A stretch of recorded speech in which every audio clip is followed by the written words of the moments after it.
galera, beleza?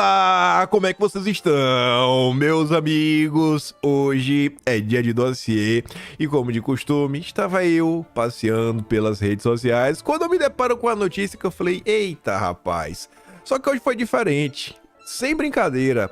Eu senti que ia virar um dossiê assim que eu acordei. Tem o meu ritual matinal, eu acordo, vou no banheiro, já pego o celular, já começo a dar uma olhada nas notícias e, gente, eu acordei com a notícia que os Estados Unidos levantaram as sanções na Venezuela.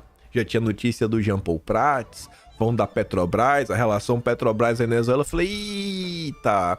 E aí eu fui na rede social, comecei a ver alguns comentários, inclusive vi algumas pessoas que estavam sem entender, mas como assim? Esse governo americano, esse governo fraco, olha o que eles estão fazendo! Estão se unindo a ditaduras. Só que essa situação toda, ela é um pouco mais simples e ao mesmo tempo mais complexa do que ela foi discutida ao longo do dia de ontem. E eu quero trazer para vocês, tintim por tintim, alguns detalhes, algumas notícias que saíram nos últimos 2 dias e que não ganharam as redes sociais. Mas como eu acabo lendo várias notícias, não é tudo que eu leio que eu trago em vídeo. Eu leio muito mais do que aparece em vídeo. Eu falei, não, agora as pecinhas se juntaram e a gente vai ter que começar a comentar sobre alguns eventos que começaram no mês de março. E isso é muito importante, porque o que aconteceu ontem é uma amostra do tipo de agenda que o Lula está tentando implantar no Brasil e que a gente vai comentar no terceiro tema. Quero mostrar outras coisinhas que o senhor Lula anda aprontando, que a Marina anda aprontando, o que a Procuradoria-Geral da Fazenda também andou aprontando nas últimas horas, assim, coisas sensacionais, e também trazer algumas informações de um relatório de indicações, não sei, não indicações, né? É um relatório interno da turma aí do BTG que acabou aparecendo em minhas mãos, mas quero começar o vídeo hoje bem rapidinho com algumas notícias do nosso Brasil que deu errado, o Brasil do Lula. Depois espero ter tempo de falar sobre lobby, reforma tributária e no fim eu tenho algumas notícias que envolvem a economia e o Haddad. Não tem como ser coisa boa, né? Mas vamos começar. Rapidinho aqui algumas notícias. O Paulo Capelli ontem, do Metrópolis, divulgou ali uma notícia que a esposa do Randolph Rodrigues, que é advogada, ela foi nomeada para um cargo na Suprema Corte. Inclusive, ela vai auxiliar uma ministra que estava presente no casamento dela com o Randolph. E aí, Eduardo Bolsonaro, diante do ocorrido, falou que a nomeação do Randolph, na visão do Eduardo Bolsonaro, em tese, preencheria todos os requisitos da figura de nepotismo, e ele fala que vai provocar os órgãos competentes para que sejam tomadas as medidas cabíveis sobre este ato totalmente imoral e pessoal. Randolph, Supremo indica... É o Brasil do Lula. É o Brasil do Lula. Ainda falando do Brasil do Lula, ontem circularam 2 áudios. Foram 2 notas diferentes, ambas do Metrópolis, onde eles tiveram acesso a coisas que rolaram durante o período eleitoral dentro, né, do seio da campanha do André Janones. Áudios complicados. O que o Janones fala do seu primo e o que o seu primo quer. Ele quer se eleger para fazer o quê? Parece até que aprendeu com o Lula. Mas deixa lá. E aí o outro áudio é engraçado, que vejam só. Janones... tá ali, né? Ameaça quebrar o estúdio com carro. Pode chamar a polícia. Parece que ele não tá bem da cachola, não, né?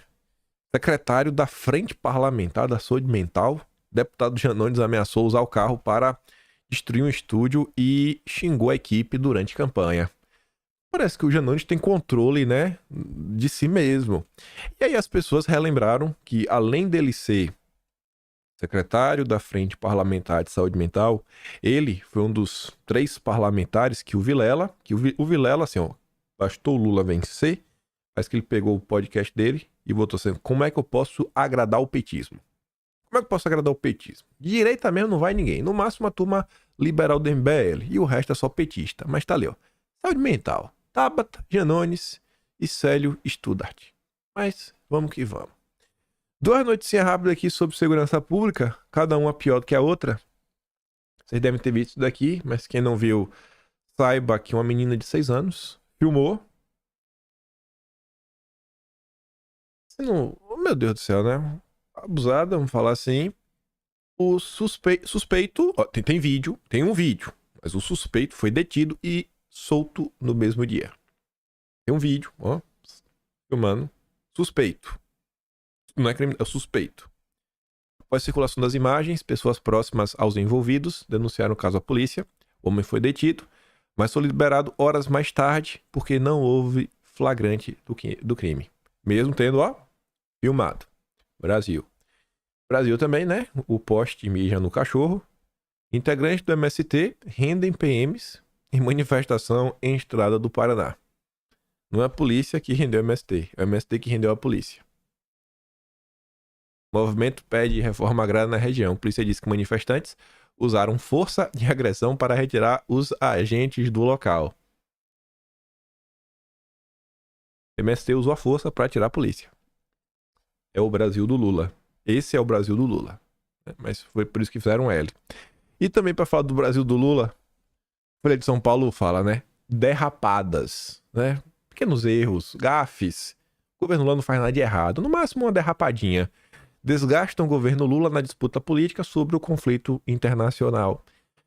Aí eu adoro essas notas. Quando tem uma nota assim, eu gosto de ler os comentários. Separei 3, só pra gente dar risada. 3 petistas. Antônio José Lima. Mesmo com as derrapadas, nada se compara aos capotamentos da chancelaria terraplanista.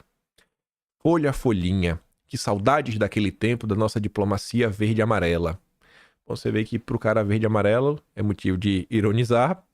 E ele diz que se Lula derrapa, Bolsonaro capota. Esse é o petista. Aí vem outro petista, Hugo Oliveira. Inacreditável este jornalão golpista, guedista, lavajatista. Eu nunca tinha visto essa combinação de istas para, né, rotular alguém, mas...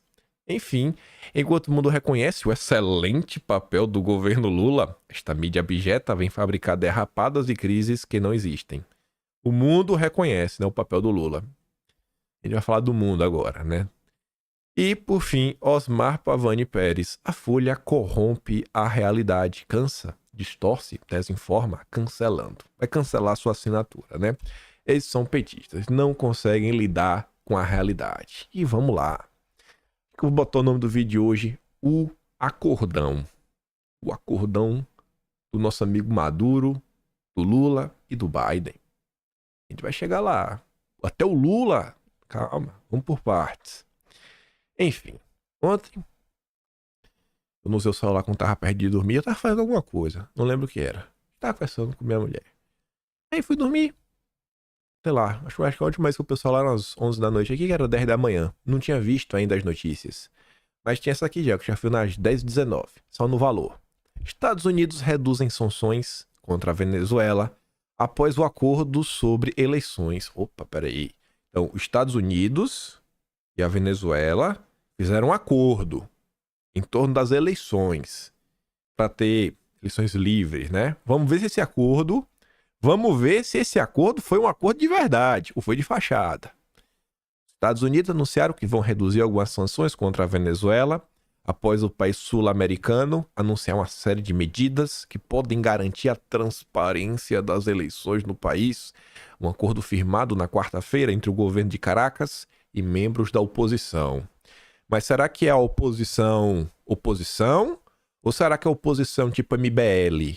Tipo Partido Novo, né? A oposição, a direita permitida, né? Aquela oposição que faz o L. Tipo Kim Kataguiri, que bate foto com a Gleisi Hoffmann, pede impeachment de Bolsonaro. Aí Kim Kataguiri e Lula fazem um acordo, né? É oposição. Aquela oposição que vocês conhecem. Mas vamos lá. O Lula foi no Twitter. Não é o Lula, né?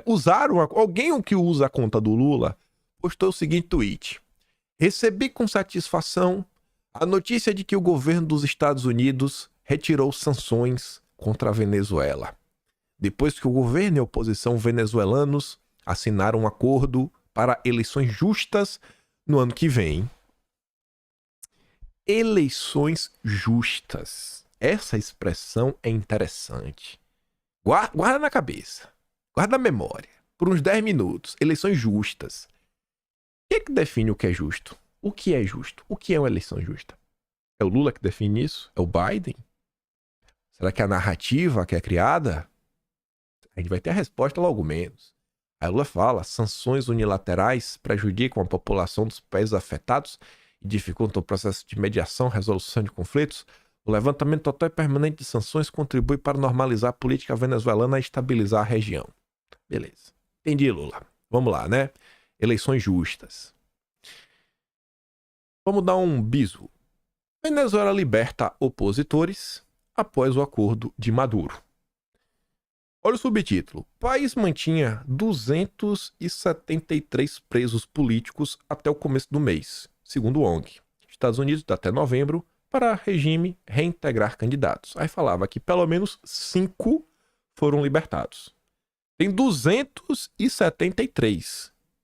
Libertaram 5. Tá faltando 268, mas tudo bem. Por partes, né? Vamos para os próximos dias. O acordo aí, o grande acordão. Pelo menos 5 foram libertados, depois do Maduro, assinar na última terça, um acordo com a oposição para realizar eleições presidenciais competitivas e passíveis de monitoramento por observadores internacionais em 2024. Entre os libertados na noite desta quarta estão o ex-deputado Juan Requesens e o jornalista e ativista Roland Carreño. Enfim, aí vamos voltar 2 dias no tempo. Foi ontem. Vamos botar 2 dias antes, dia 17. O Globo. Lula envia Celso Amorim, a Barbados, para reunião sobre eleições na Venezuela. E sobre a saída do Amorim, cada veículo de imprensa contou um pedaço da história. Deixei a melhor por último. Começando pelo Globo, fala que as eleições na Venezuela foram tema de conversa telefônica entre Lula e o Maduro na última segunda-feira. Os dois mandatários discutiram ainda a dívida dos vizinhos, as sanções econômicas aplicadas pelos Estados Unidos e o fornecimento de energia elétrica. Olha só, antes dos Estados Unidos suspenderem as sanções, o Lula ligou para o Maduro para falar sobre as sanções. Muito engraçado, né? Discutiram isso. O Maduro, meu amigo Biden me disse, tá tudo certo, vamos devagarzinho que a gente chega lá. Aí o G1 trouxe um pedacinho a mais. Acordo sobre eleição na Venezuela teve bênção do Brasil e deve sacramentar fim de sanções dos Estados Unidos sobre petróleo. Olha qual é a sanção petróleo. Ô, rapaz, o petróleo venezuelano. Maduro, meu amigo Biden, vem pro time do meu amigo Biden. E essa foi a melhor nota, porque o Celso Amorim, ele conversou com Igor Gadelha. Lula envia Celso Amorim para a reunião entre Venezuela e Estados Unidos. Aí tá ali, ó. A coluna, Celso Amorim afirmou que a participação do Brasil na reunião foi exigência do governo venezuelano. Vamos lá, ó. A expectativa é que no encontro os dois países firmem um acordo que prevê a redução das sanções impostas por Washington. Olha só, já tinha a expectativa de redução. O Lula já tinha ligado para o Maduro para avisar um dia antes. Meu amigo Biden deixou tudo pronto. Em troca de garantias sobre a condução das eleições presidenciais por Caracas previstas para 2024. Garantias de eleições justas. O que é uma eleição? Eu não sei. Eu não sei o que passa na cabeça do Lula quando ele fala isso. O que eu sei é que Celso Amorim, né, confirmou que já está em Barbados e, segundo ele, a participação do Brasil na reunião foi uma exigência da Venezuela, abre aspas, foi um pedido expresso do governo venezuelano. Lula, tu tem certeza? Mas tu vai estar aqui comigo, então tu vai assinar comigo. Tu vai botar o teu dedinho junto do meu, porque eu vou confiar em tu, viu, Lula? Tu tá falando que o Biden é nosso amigo, então vou confiar. Aí olha que engraçado. Vamos voltar um pouquinho aqui agora para eleição justa. A gente tem mais coisa, não é só isso aqui não. A Folha não, a Veja, ontem, aí isso aqui já ontem, comentou sobre o ocorrido. Estados Unidos suspendem sanções à Venezuela após a libertação de presos políticos. A iniciativa ocorre mediante acordo histórico entre oposição e governo, né, do Maduro, que marcou eleições presidenciais para o segundo semestre de 2024, e fala que, apesar disso, ficou aquém das expectativas americanas. O acordão ficou aquém. O texto deixou de mencionar, por exemplo, a proibição imposta pelo governo venezuelano a Maria Corina Machado, líder da oposição, de concorrer a cargos públicos por 15 anos. Segundo a agência de notícia Reuters, os Estados Unidos consideram que se trata de um acordo parcial rumo a um roteiro eleitoral. Então esse grande acordão é da oposição, é do MBL, é da oposição, Bolsonaro não, viu? Só Kim Kataguiri. Kim Kataguiri pode disputar, Bolsonaro não, deixa ali. A oposição de verdade, não, esquece isso, deixa de fora. Vamos aqui ser feliz, meu amigo Biden. O importante é que o petróleo é nosso. A Amazônia também. Você tá entendendo qual é a jogada? Só que vamos voltar para ainda eleições justas. Vamos voltar sobre a exigência dos venezuelanos. Vamos também falar um pouco mais sobre a oposição permitida, a direita permitida da Venezuela. E agora vai voltar um pouco no tempo, pra gente relembrar de alguns eventos que aconteceram ao longo do ano, figuras-chave. Em 8 de março, o perfil oficial do Maduro revelou para o mundo que quem tava lá? Aquele senhorzinho ali, ó, de cabeça branca, de barba. Celso Amorim. Celso Amorim. Aí depois que o Maduro revelou para o mundo, os jornais começaram a noticiar. Lula envia Amorim em missão secreta à Venezuela para ampliar a relação com Maduro. Mas será que o Amorim foi de forma secreta para a Venezuela só para ter um papo com o Maduro? Só para reaproximar o Lula do Maduro? Eles estavam separados para precisar reconectar? Isso daqui está no Atlas de março, página 272. Ainda na página 272, comento mais sobre isso. Governo Lula quer ser ponte entre Maduro e a oposição. Esse acordão do Maduro com a oposição permitida, com a turma do MBL da Venezuela, o Lula foi a ponte. E a mesma ponte tem que estar aqui na hora de assinar com Biden, viu? Tem que estar aqui, que é para chancelar. Aí eu comentava no Atlas em março. Além da agenda verde, parecia que o governo Lula queria ser uma ponte para levar a democracia para a Venezuela. Por trás de tudo isso, o que se comentava na época era a possível atuação do PT para aproximar Maduro do Biden e do Partido Democrata. E aí? O que foi acontecer ontem? O louco sou eu, né? Isso aqui tá escrito de março, viu? Acho que isso aqui é a diferença de um comentário, de uma opinião qualquer, de jogar pra torcida e fazer uma análise com base dos ocorridos. Tá ali, ó, escrito em março. Então acho que o Lula realmente aproximou, né? O Maduro do amigo Biden. Oposição.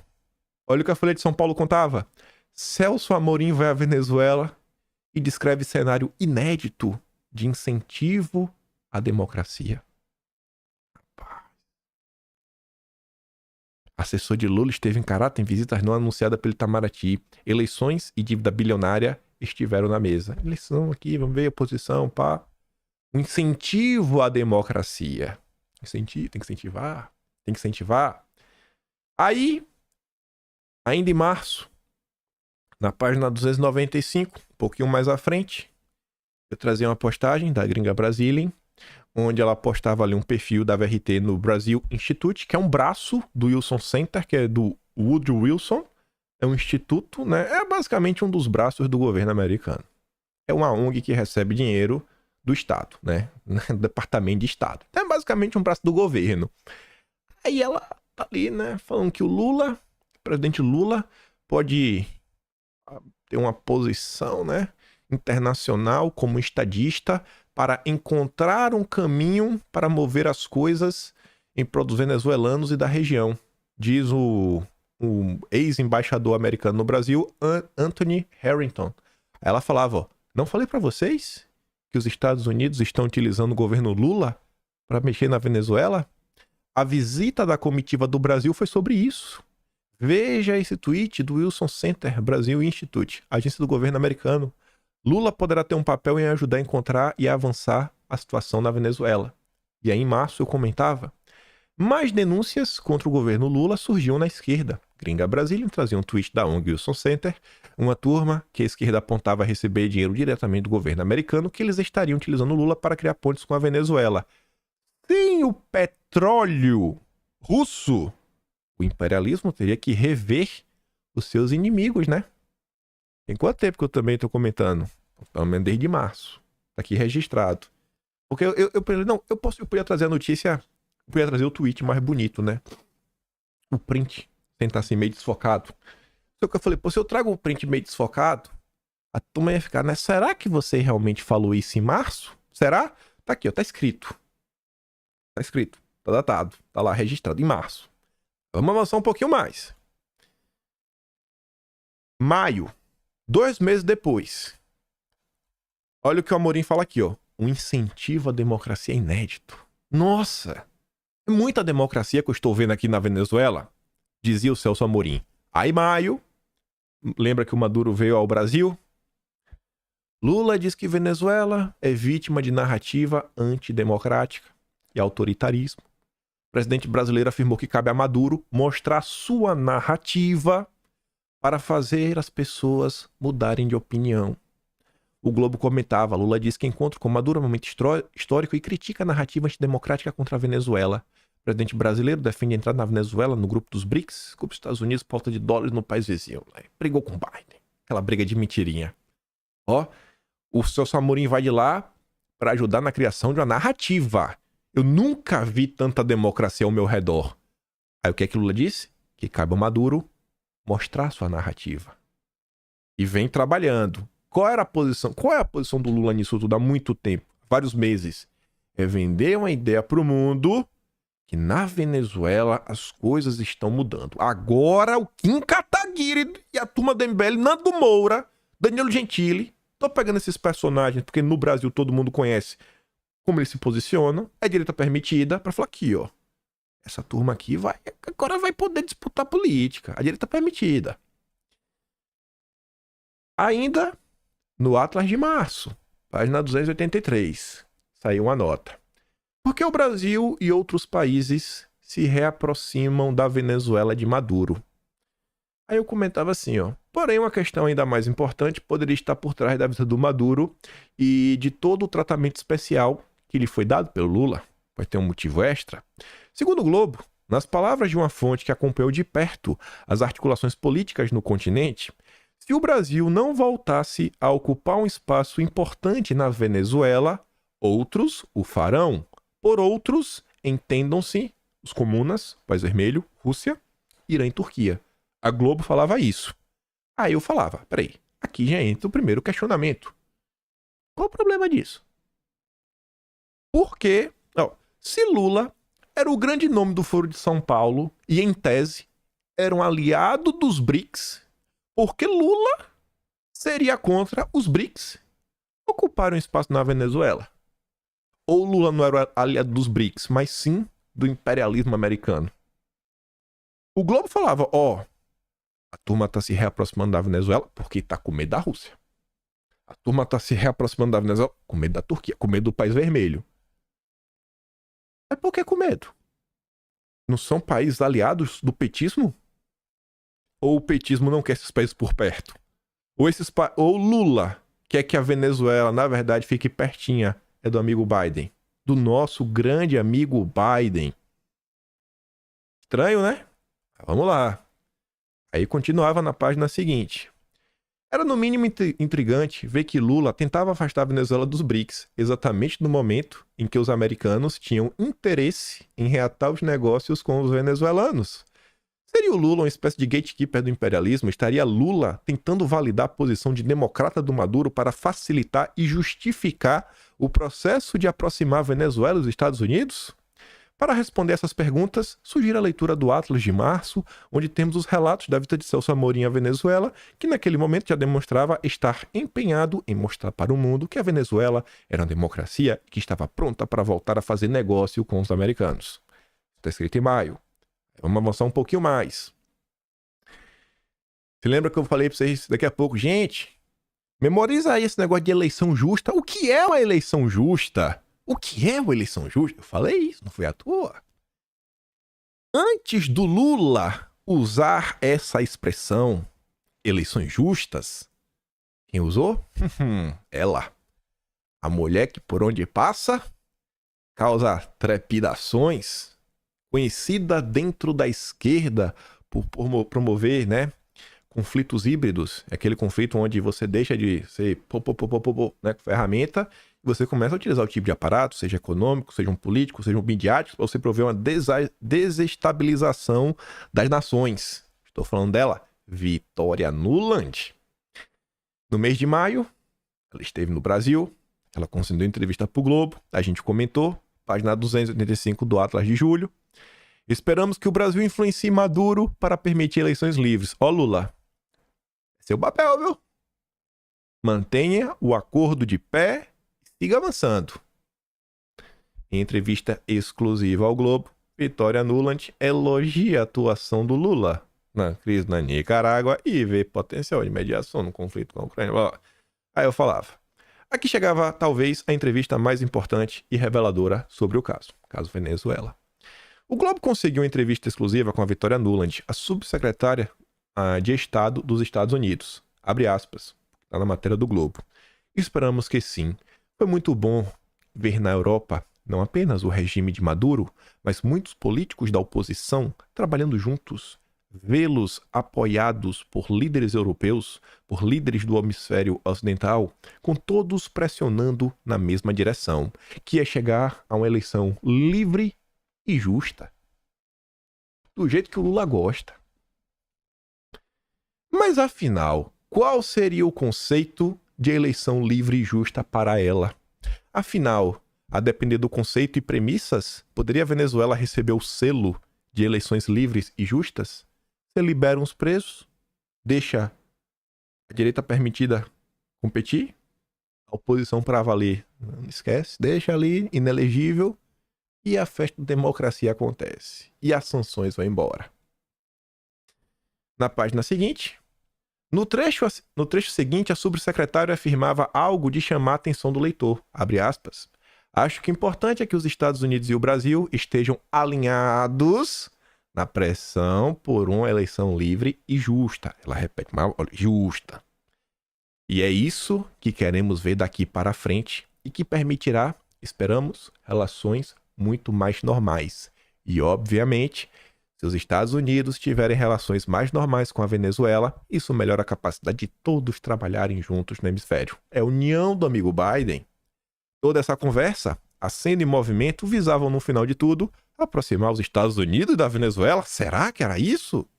Não era algo a se refletir principalmente após a reordenação das forças geopolíticas do mundo, após a invasão da Rússia à Ucrânia? Cada dia ficava mais claro que Lula estava para trabalhar para o Biden. Aí, chegando agora no mês de agosto, quase para encerrar tudo, acho que já está ficando bem claro o que aconteceu nas últimas horas. O nota da Globo está republicando uma notícia originalmente da Bloomberg. Estados Unidos negociam com Venezuela alívio das sanções em troca de eleições justas. Eleições justas, do jeito que o Lula gosta. Vocês acham que o Lula usa essa expressão de forma aleatória? Em primeiro lugar, o Lula nem usa Twitter.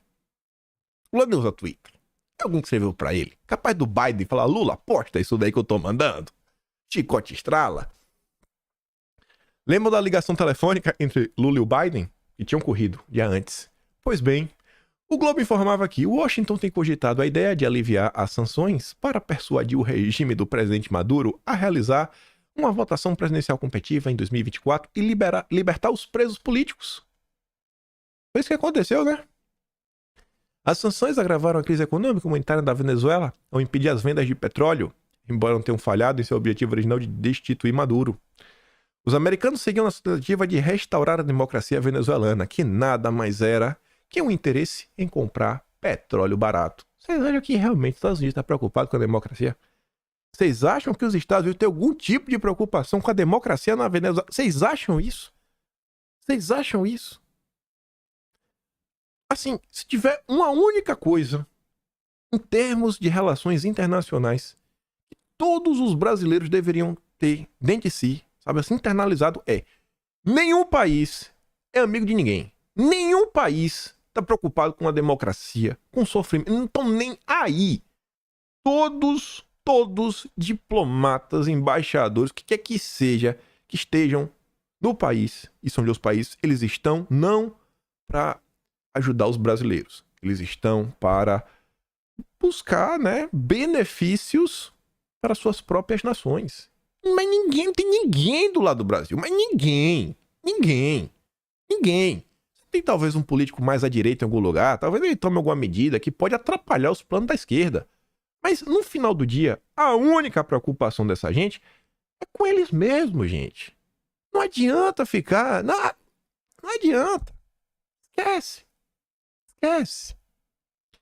Aí vamos voltar para ontem de novo.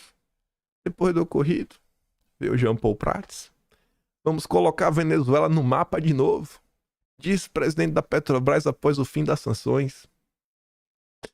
A Petrobras avalia seriamente voltar a investir na Venezuela, depois que os Estados Unidos suspenderam sanções à compra de petróleo venezuelano, o que pode ter impacto, inclusive, no plano estratégico da companhia para o período 2024-2028 que está sendo elaborado, informou Jean Paul Prats. E aí que o sangue petista fala mais alto. Eles não se dão por satisfeito em humilhar os brasileiros. Ele tem que dar o tapa na cara. Não é só assim te deixar pra baixo. Ele tem que deixar pra baixo e dar um tapa na tua cara. Vamos colocar a Venezuela no mapa de novo, afirmou Jean Paul Prats, ressaltando que uma eventual decisão de investimento do país vizinho nada tem a ver com política. Nada. Tem nada a ver com política. Não é humilhar. Tem que humilhar, mas tem que bater na cara. Fazer de idiota. Não tem nada. Nada a ver com política. É tudo técnico. Eles estão muito necessitados de investimentos lá. Eles estão necessitados. E o Brasil? E o Brasil, hein? E o Brasil? Não tem espaço pro Brasil. Não tem espaço. Só tem espaço pra vassalagem. Lula, o vassalo do Biden. Quanto tempo estamos falando disso, hein? Lula, o grande vassalo do Biden. Lula continua adorando o Foro de São Paulo? Continua adorando. Continua adorando seus amigos marxistas, comunistas? Continua adorando. Mas na bola dividida, a bandeira que ele levanta é a bandeira americana. Jamais a bandeira brasileira. Até porque a bandeira americana tem uma coisinha vermelha, né? Tem um pedacinho vermelho, tem uma listra vermelha. A bandeira do Brasil não tem um vermelho. Aí o Lula não gosta. Tem que ter um pouquinho de vermelho pro Lula se sentir confortável. Mas vamos lá. Vamos continuar falando do Dilma.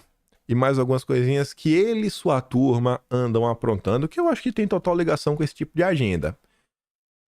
Haddad diz que a eventual vitória do Milei na Argentina preocupa o Brasil. Aqui seguindo a linha do Jean Paul Prats, que não tem nenhuma decisão política aqui no meio, é natural que eu esteja preocupado. Uma pessoa que tem como uma bandeira romper com o Brasil, uma relação construída ao longo de séculos, preocupa, é natural isso, preocuparia qualquer um. Porque, em geral, nas relações internacionais, você não ideologiza a relação. O Haddad é nos fazer acreditar que o PT, que o Lula, ele não toma decisões de acordo com sua ideologia. É uma piada também, né? Depois de tudo que foi revelado nos anos de escândalos, financiamento de ditaduras amigas. Mas não tem ideologia, é tudo técnico, tudo técnico. Sobre esse caso aqui do Milei, saiu uma nota ontem, só para abrir um parênteses aqui no vídeo, falando o seguinte, ó, os recados de Milei a Lula. Apesar do discurso público de preocupação com a possível vitória da extrema-direita, né? Nos bastidores, o governo brasileiro recebeu sinais para acalmar-se. Contatos no staff do Milei avisaram que o discurso eleitoral tem um tom mais alto do que será posto em prática. Isso é normal. Eleição o cara sobe. Na hora de colocar em prática, são outros 500. Depende do Congresso, depende disso, depende daquilo outro. Normal. A interlocução ocorreu ao longo de setembro, por meio de empresários e contatos diplomáticos. A consulta se deu em torno de temas específicos, manutenção da Argentina no Mercosul e as regras do comércio entre os dois países. Apontada como a provável futura ministra das Relações Exteriores da Argentina, a economista Diana Mondin foi a responsável por enviar os recados que chegaram ao governo Lula. Nesses recados, segundo o auxiliar do petista, ela diz que seu país não pretende sair do Mercosul, mas reformá-lo, deixar de ser uma tragédia para ser um grande homem. Já sobre o comércio, prometeu ela, a relação será pragmática.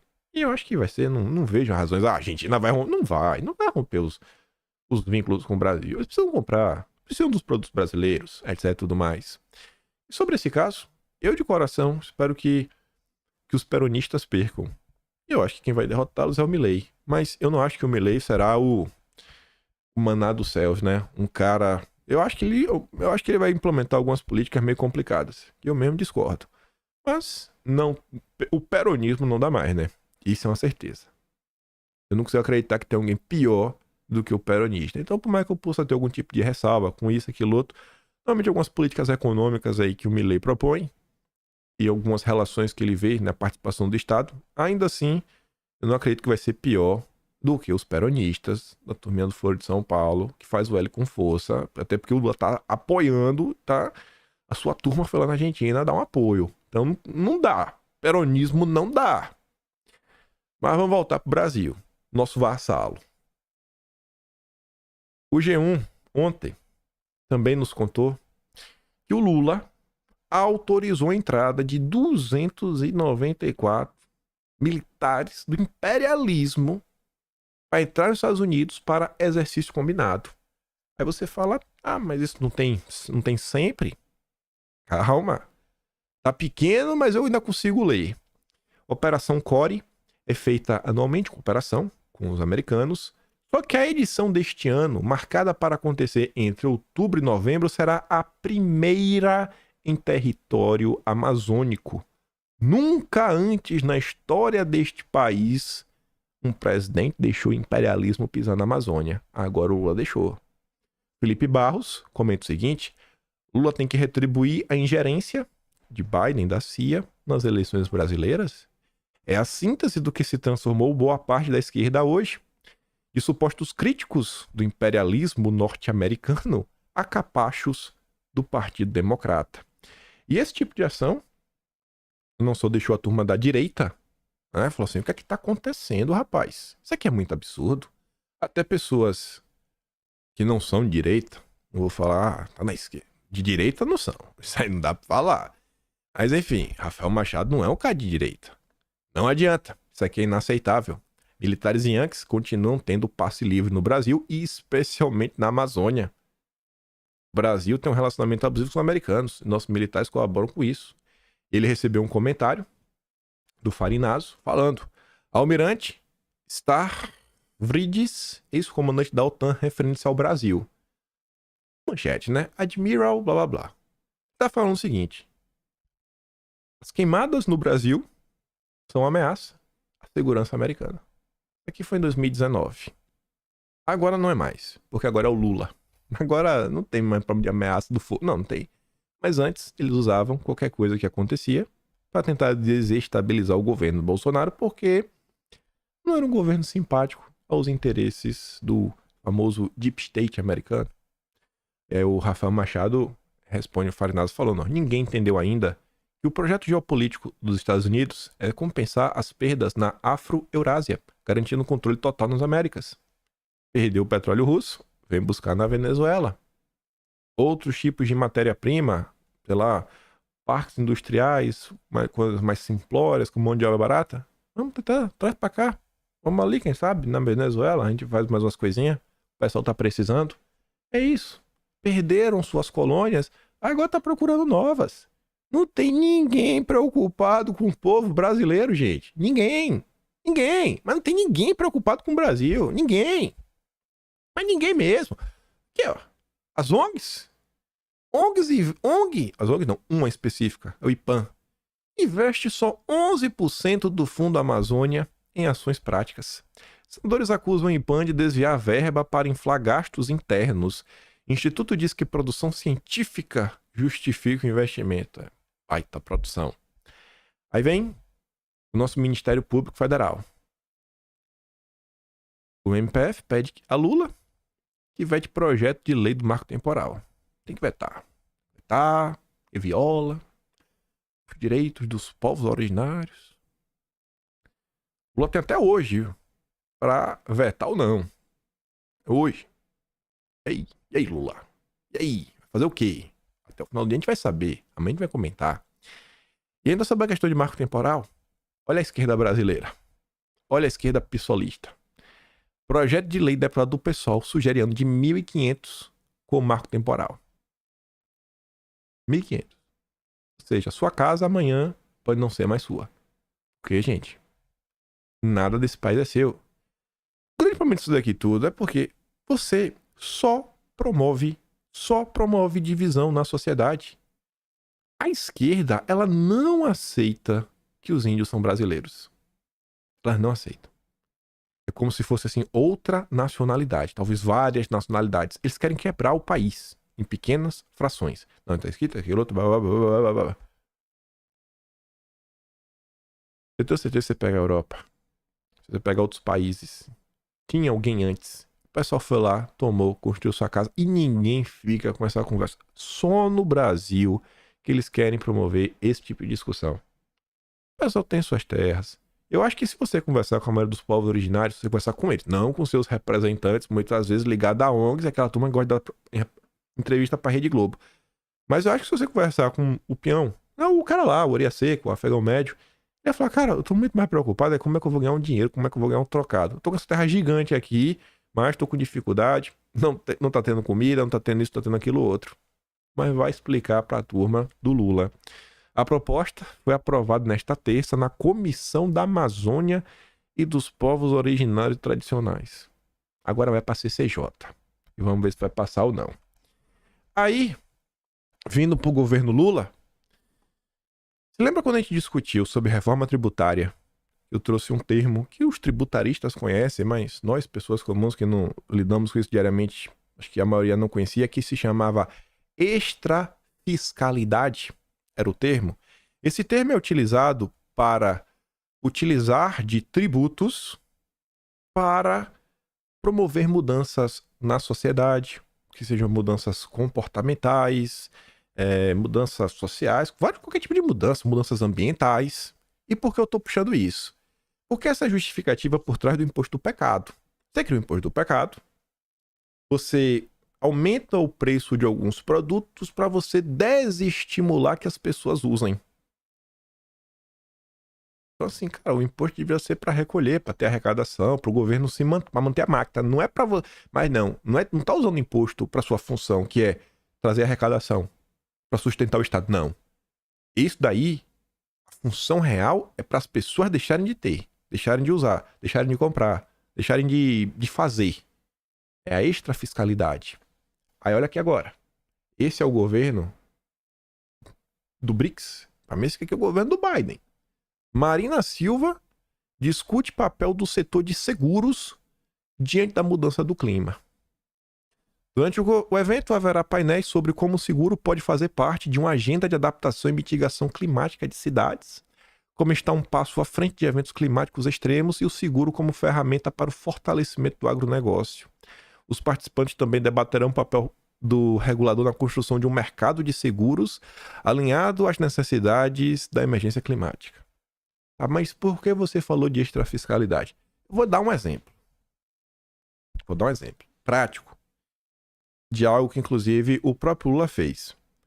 O Lula sugeriu zerar o IPVA, que é um um tipo de imposto, para carros elétricos.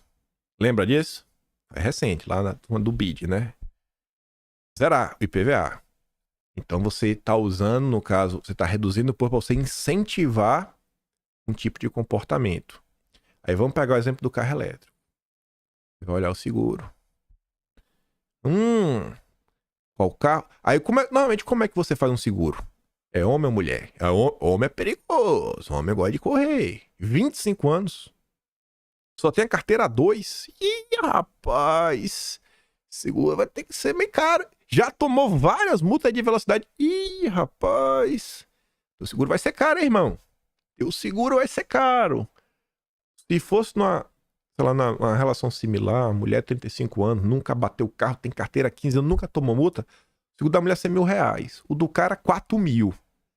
Aí agora, na hora de fazer esses levantamentos no seguro de carro, o teu carro, ele é elétrico? Ou é um V8 carburado? Aquele que só solta fumaçona, o ronco do motor. Mano, esse seguro aí do V8, assim, eu sei que seu carro é até barato de manutenção, mas a gente agora não é mais só uma seguradora preocupada com seguros. A nossa seguradora tá preocupada com a Mãe Gaia. A Marina Silva nos pediu pra salvar o planeta, então a gente vai ter que aumentar o teu seguro de 4 para 5 mil, que é pra salvar o planeta Terra. Isso se ele ainda te der o seguro até o V8. O V12 não vai ter mais. O V12 aí já virou esculhambação. O V12 não merece ter seguro. Até o V8. O V10 já tá com ele descarado. Até o V8 tem seguro até 2020, até 2030. Não, até 2028. Porque 2030 já entrou a agenda da ONU. Aí agora o seguro vai ser no máximo para um V4. Talvez um V6. Talvez. A gente tem que discutir um pouquinho. Vocês acham que o que eu tô falando parece maluquice? Tem de tudo que vocês estão vendo, os debates da reforma tributária, do que vem sendo colocado na mesa pelo próprio governo, as próprias ideias da Marina Silva, mercado regulado de carbono, parece maluquice? Agora pega esse tipo de raciocínio, porque agora eu não quero parecer que eu sou mais maluco. Tenta aplicar isso para o fortalecimento do agronegócio. Qual agronegócio vai ser fortalecido? Como é que vai ser esse seguro do agro para proteger o meio ambiente? Tenta locubrar aí, né? As maldades que passam pela cabeça da Marina Silva para salvar a Mãe Gaia. Vamos continuar. Ainda governo Lula. PGFN, Procuradoria-Geral da Fazenda Nacional, observará ESG ao realizar transações. É bom trazer a matéria, né? Aqui é do Jota, um portal focado no judiciário. Um portal, inclusive, o nosso grande ministro, sem brincadeira, não tô sendo irônico, não. Preside aí a maior corte do país. Ele gosta desse portal. Esse portal é bem alinhado às ideias do ministro. A senhorita Bárbara Mengardo comenta sobre o caso, falando assim, ó. A Procuradoria-Geral da Fazenda Nacional observará aspectos ambientais, sociais e de governança nas transações tributárias. A partir de 1º de novembro, com base de uma portaria publicada na última segunda-feira, dia 16, a Procuradoria poderá, por exemplo, propor aumento de prazo a contribuintes que desenvolverem projetos sociais. Você está devendo? Tô. Você é SG? Sou. Não vai pagar, não? Não. Toma mais um prazo. Paga mais devagar. Vamos refinanciar sua dívida. De acordo com o procurador, os aspectos ambientais, sociais e de governança serão observados tanto nas transações individuais quanto nas transações por adesão. Com base nesses critérios, a PGFN poderá, por exemplo, conceder maior prazo, flexibilizar as garantias. Os aspectos discricionários da transição serão pautados pelos efeitos benéficos ou maléficos que eventualmente discorrem da tributação, do acordo que for feito para a sociedade e para os aspectos de desenvolvimento sustentável. Traz benefícios para o desenvolvimento sustentável, tá? Então você vai ter um tratamento diferenciado. A medida é bem vista por tributaristas consultados pelo Jota, que é um portal jurista muito à esquerda. Houve preocupação, porém, com o subjetivismo que a norma traz. Ou seja, o que é, né? O que é bom para a Mãe Gaia, para a sociedade? Quem que julga isso? Quem que julga o que é bom e o que é mal? As pessoas ficam assim meio, né? Cabreira.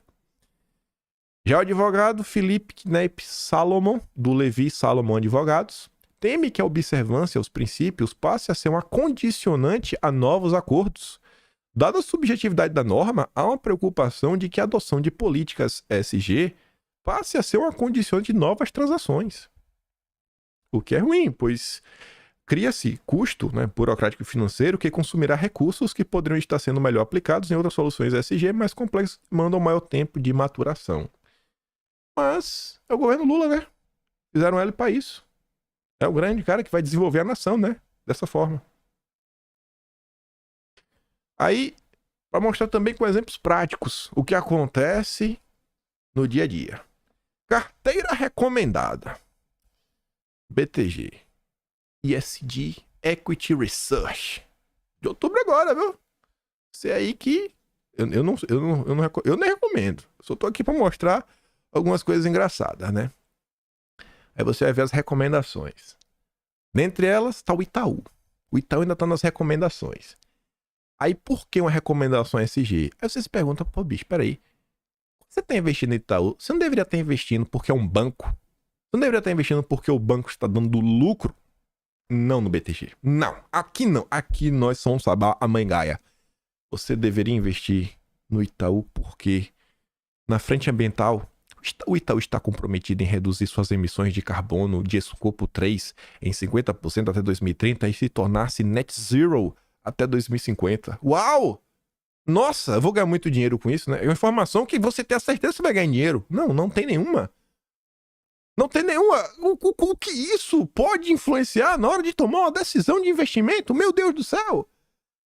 Outro aspecto, né? Para justificar o investimento. Até 2050, o Itaú planeja ter de 40% a 45% de mulheres em cargos de liderança, juntamente com 50% de representação em novas contratações. E vai dar lucro o banco? Vai? Não sei. Aqui o que importa é ser SG. Santos.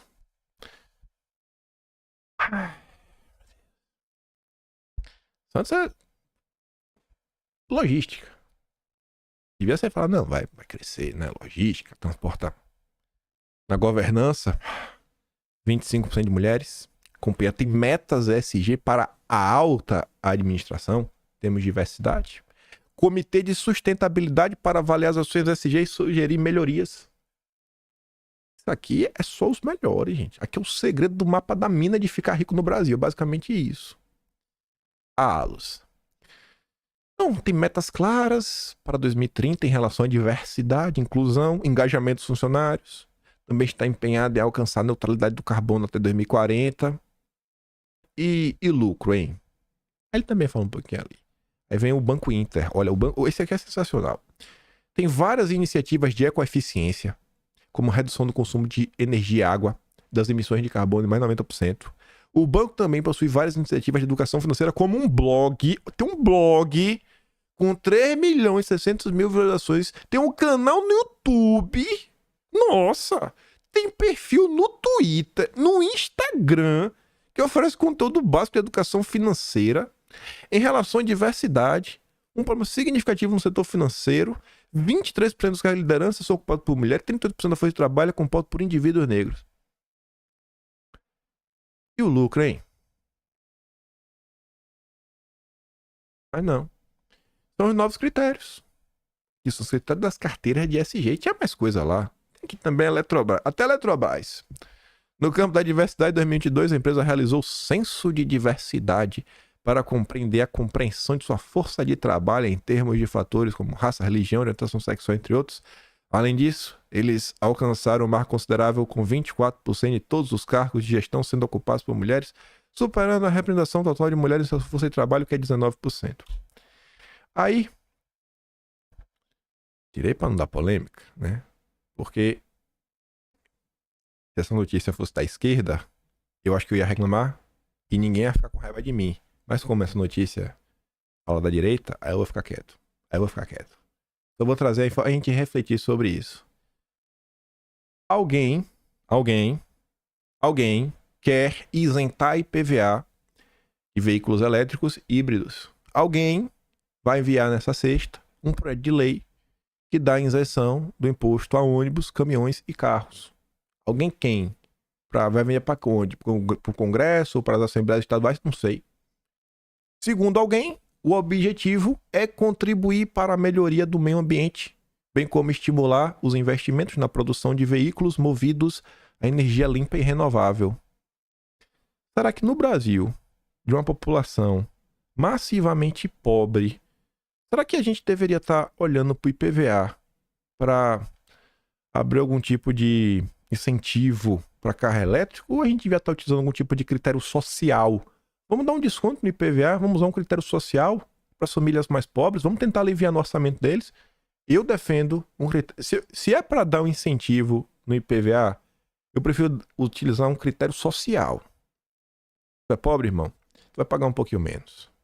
Porque isso vai aliviar. Quer aliviar mais. Ah, mas não vai vender. Eu prefiro ajudar o pobre. Aí vocês tiram a decisão de vocês. Mas a notícia Aqui é a típica notícia que quando você traz, a direita segue dois caminhos. O primeiro é não divida a direita. E o segundo é o seguinte: não, mas você tem que ver. É porque ele é meio liberal, né? É sempre assim. Não, ele é conservador nos costumes, é porque ele também é liberal, né? Porque ele também é liberal. É porque ele também é liberal, né? É os nossos liberais. Mas enfim, os interessados aí vão atrás e conseguem descobrir mais alguma besteirinha. Vamos continuar no Brasil. Essa mesma guinada, né, de maldades, inclusive utilizando os impostos. Reforma tributária. Setor de telecomunicações quer IVA reduzido e blindagem contra o imposto do pecado. Tá todo mundo com medo. Aí o setor de telecomunicações intensificou as negociações em torno de dois pleitos principais, ser incluído na lista de alíquotas reduzidas do novo IVA e se blindar contra a incidência do imposto do pecado. Aí eu fiquei me perguntando, cara, por que telecomunicações, telefones, por que essa turma precisa estar com medo do imposto do pecado? O imposto do pecado não é porque ia fazer mal à saúde e meio ambiente. O que é que tem a ver a ligação telefônica? Eu não sei. Ou o imposto do pecado não vai ser utilizado só para isso? Será que o Lula... Não é possível que o Lula faria isso com o Brasil? Não é possível que o Lula iria desvirtuar o imposto para aumentar sua própria arrecadação. O temor é que esse novo tributo acabe tendo a sua função regulatória desvirtuada devido à necessidade arrecadatória do governo. A consequência seria uma cobrança mais abrangente, com foco em segmentos que garantem receitas elevadas aos cofres públicos. A preocupação em relação ao imposto do pecado também é compartilhada pelos segmentos de energia elétrica, derivados de petróleo, combustíveis e minerais. Isso porque na nova redação do artigo 155 do texto aprovado na Câmara, afirma que esses bens e serviços não serão taxados por nenhum outro imposto, à exceção dos que incidem sobre importação e exportação, do IBS e do seletivo. Ou seja, a redação diz: você não pode tributar por nenhum desses, a não ser o imposto do pecado, o IBS e importação e exportação. Ou seja, você pode utilizar o imposto do pecado. A interpretação das empresas é, portanto, que a PEC deixa a porta aberta para uma eventual sobretaxa ainda sem alíquota definida. E ninguém sabe. Vai ser que não sei. Vai que o Lula tá precisando de dinheirinho, hein? Pra fechar as contas. O Haddad, aumenta o preço aí, Haddad. Bota torando, bota pocando no povo. Aí, além de telecomunicação, tava ali falando, o setor de energia tá preocupado. A gente vai ter que pagar imposto do pecado. O Eduardo Braga falou que não. Mas calma, porque não é, tem que ver, né? Qual é a energia? Qual a energia? Eu sei que petróleo, gasolina é energia, mas aí é combustível, é diferente. Braga sinaliza que o setor de energia poderá ficar de fora do imposto seletivo na reforma tributária. O de energia fica fora, que ele fala, pô, a matriz energética brasileira é muito limpa, 92% limpa, a gente não pode penalizar por 8%. Só que tem uma dúvida em relação aos combustíveis. Combustível eu tenho dúvida, né? Na minha opinião, recursos naturais não renováveis devem ser taxados em impostos seletivos. Ou seja, gasolina, diesel. Se prepara que o Lula tá vindo. Reforma tributária. Combustível fóssil e mineração estão na mira do imposto do pecado. Ó, mineração é aquele vergalhão que tu compra pra fazer uma reforminha na casa, viu? Mineração é aquele metal que usa para fazer o garfo, a faca, e todos os utensílios que na casa do pobre tem, viu? Uma forma de assar bolo também. Então, se você vai tributar isso, significa que você vai pagar mais. Não é o Lula vai fazer isso? Vocês acham que não? Vocês acham que não? Depois de tudo vocês viram aí agora? Como nossa Procuradoria-Geral da Fazenda Nacional tá agindo, o que a Marina tá indo fazer lá com as seguradoras, a aproximação do Lula com o nosso amigo Biden. Eu venho batendo na tecla há muito tempo falando, gente, essa agenda verde, eu não sei o que mais precisa acontecer para a turma da direita falar assim, meu Deus do céu, isso daqui é um problema gigantesco. Esse daqui é o pilar central do governo Lula, é como eles estão avançando. O controle que todo mundo fala, a imposição de uma ditadura de esquerda, tá vindo por aqui. Eles estão tirando tudo que a população tira. Isso aqui não tá distante do marxismo. Porque qual era a ideia do Marx? Eu não sou um estudioso do marxismo, mas alguma besteirinha básica. O básico, pelo menos, sei que era o seguinte: como é que ia acabar com a propriedade privada? Com o aumento progressivo dos impostos. Você vai aumentando imposto, vai aumentando imposto, vai aumentando imposto, daqui a pouco tudo é imposto. Você não tem mais condição de ter nada.